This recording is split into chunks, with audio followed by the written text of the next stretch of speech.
It is Money Monday, a segment here at 4 o'clock where we talk about easy to understand ways to navigate our finances. Here to help us out, as always, is financial expert Paul Hood from Hood CPAs. Paul, good to see you. Good to see you, man. How are you? Good. I love your purple jacket. Hey, thank you.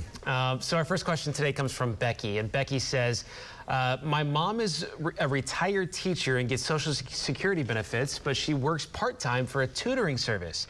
Because she still has an income, will my mom still see the increase like retirees who do not work?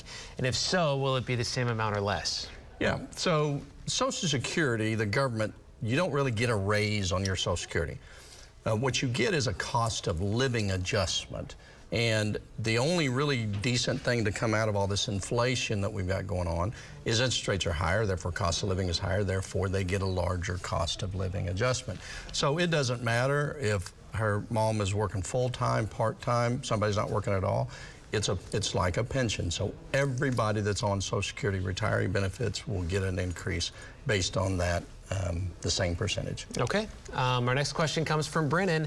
And Brennan says, I own a small business and am having a hard time staying open because of inflation. I've cut expenses as much as I can and just need a couple thousand to stay afloat. I was reading about nonprofits and other companies that offer micro loans. What are your thoughts on going that route instead of consulting a bank?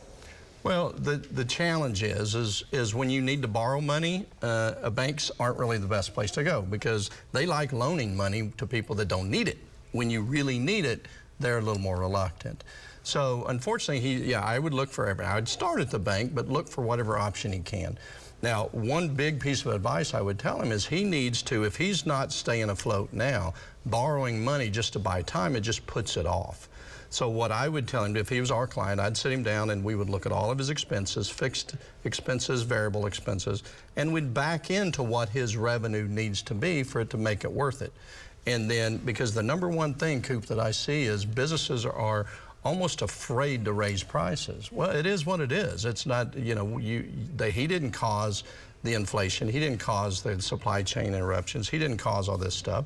So if you're not going to charge enough, you might as well not be in business. So if you're going to do some float, that's fine, but let's fix the problem. That's just a little Band-Aid on it. Yeah, a lot of people understand too. Yeah. The higher costs. Yeah. And then our next question comes from Joan. Joan says, my mom has been retired for a while, and with rising prices, I'm worried that she'll run out of money. Is there anything my family can do to prevent this? That's a tough one.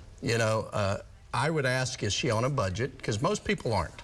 Most people in this country, we spend what we get. We don't pull out our wallets or our purse and say, oh my gosh, I got $20 left, I need to go spend it. We just naturally, there's something that goes on there, and actually most people spend more than what they make. So the first step I would do is sit down and take 12 months worth of bank statements, 12 months worth of credit card statements, and see where the money's going. And then create budgets. And if you really have to do it, you can do the whole cash envelope thing. You put cash at the beginning of the month for eating out. When that envelope is empty, you stop. So the first step is to see what kind of budget and see where the money's going and make intelligent decisions. All right. To control them. Budget. All right. Paul, thanks. If you have a financial question you'd like me to ask him next week, send them to us at moneymonday@griffin.news. We'll be right back after this break. Stay with us.